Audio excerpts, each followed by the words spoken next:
Bonjour Jean-Pierre Helfer. Bonjour cher monsieur. Vous êtes professeur et directeur de l'IAE de Paris et vous faites partie des auteurs du dernier livre blanc de la FNEJ intitulé La compétitivité de la France, présent et futur. Alors dans celui-ci, vous étudiez les contributions des écoles de management à cette compétitivité via 3 leviers, innovation, entrepreneuriat et 3 cultures. Alors on va étudier ces 3 leviers en commençant par l'innovation. Alors d'abord, première question, en quoi le management est-il essentiel pour réussir à innover ? Il n'est pas tout seul. Parce que le management, il vient s'ajouter à quelques autres outils pour faire en sorte que les entreprises dans notre pays soient les plus performantes possibles. Trop souvent, on pense à la compétitivité en termes de coûts. Et quand on pense en termes de coûts, on pense souvent en termes de coûts salariaux. Alors là, il y a des débats qui sont très vifs.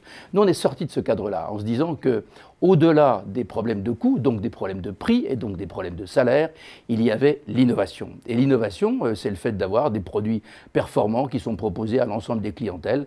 Et c'est évidemment une notion relative, parce qu'on n'est pas performant dans l'absolu, on est performant par rapport aux autres. Et pour que les entreprises françaises soient plus performantes, on a pensé qu'il fallait les pousser à l'innovation. C'est ce que nous faisons dans les 80 établissements qui sont associés à la FNEJ et pour lesquels nous avons rédigé ce livre blanc. Alors, quelle peut être cette réponse des écoles de management à cette exigence d'innovation? Quelles sont les bonnes pratiques à mettre en place au niveau de la formation?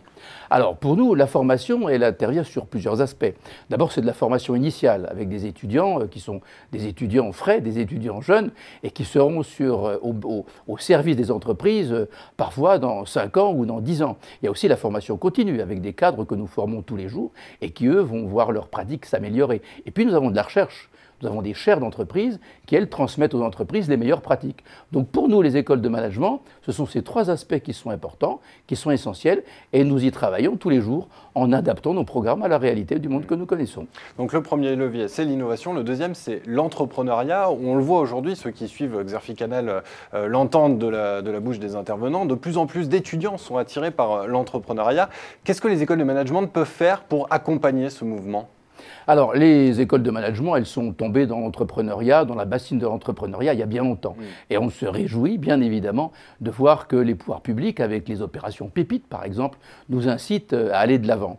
Nous, ce que nous avons à faire, c'est à transformer les mentalités des étudiants et des managers qui viennent chez nous pour leur dire que c'est par l'entrepreneuriat qu'on peut transformer la société, qu'on peut transformer les entreprises et qu'on peut se transformer soi-même. Après tout, il n'y a rien de tel pour acquérir les valeurs qui sont les meilleures valeurs de demain que de rentrer dans l'entrepreneuriat, dans les startups et créer de la richesse. Il n'y a rien de tel pour devenir ce que l'on a envie d'être. Mais c'est le rôle des écoles de management de susciter ces vocations ?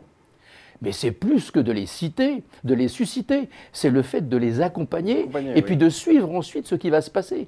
Pour nous, un étudiant qui crée une entreprise, c'est de la richesse pour l'établissement que nous sommes, mais c'est aussi de la richesse pour la société. Nous, ce que l'on regarde souvent, c'est combien la jeune entreprise aura embauché de personnes. Ça veut dire qu'on fait du carré de l'innovation et pour nous, la performance, elle est là derrière. Bien évidemment que nous pouvons le faire. Nous pouvons le faire parce que non seulement nous formons, mais aussi nous inculquons une forme d'état d'esprit que nous aimerions voir partagée par l'ensemble des étudiants. Pas seulement les étudiants dans nos écoles, mais aussi les étudiants dans les écoles d'ingénieurs, les étudiants philosophes, les étudiants scientifiques, enfin tous ceux qui sont en train de se former. Alors justement, il y a une notion qui est à la mode en ce moment, c'est celle d'entrepreneuriat, qui désigne en quelque sorte l'entrepreneuriat au sein de grandes structures, c'est-à-dire des personnes qui seraient en mode projet dans des grandes structures. Est-ce que c'est un mouvement qu'il faut... est-ce que cela veut dire, pardonnez-moi, pour les écoles de commerce, qu'elles doivent enseigner l'entrepreneuriat même à des personnes qui ne s'y destinent pas vraiment ? Nous sommes complètement sur cette longueur d'onde. Pour nous, l'entrepreneuriat, ça concerne tout le monde. Et bien évidemment ceux qui vont créer des entreprises ou ceux qui vont les reprendre, parce que reprendre une entreprise, c'est aussi une forme de création.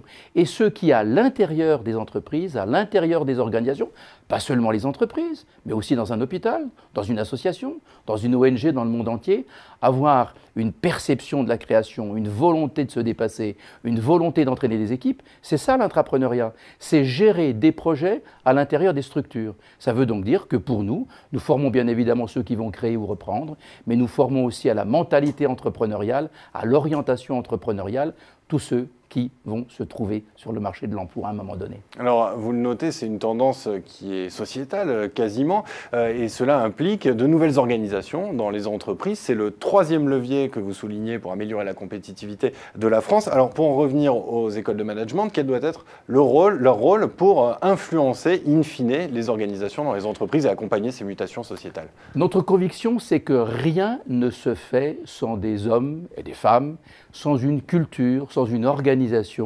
qui va servir de creuset pour que la performance soit au bout du chemin. Et ça, c'est le problème de la culture, des habitudes, des comportements, des attitudes, de la vie au quotidien. Et ce sont ces éléments-là que nous avons voulu mettre en avant. Dans nos écoles, on a l'habitude de parler de soft skills, c'est-à-dire ces outils managériaux qui ne sont pas des outils sur lesquels on peut taper et ça va faire du bruit, comme un bilan comptable par exemple. Non, c'est bien autre chose. Ce sont ces valeurs, c'est ces entraînements, c'est cette capacité à aller de l'avant, cette capacité à se transformer, cette capacité à être leader, cette capacité à travailler ensemble, à collaborer. Et pour nous, la culture, l'organisation, la structure, ces valeurs-là sont des valeurs que nous pouvons et que nous mettons en œuvre. C'est ce que l'on fait au quotidien. C'est le troisième levier qui figure dans l'intérieur de notre livre blanc. Eh bien, merci Jean-Pierre Helfer. Ce livre blanc, il est disponible en téléchargement libre sur le site de la FNEJ. Merci d'être venu nous le présenter.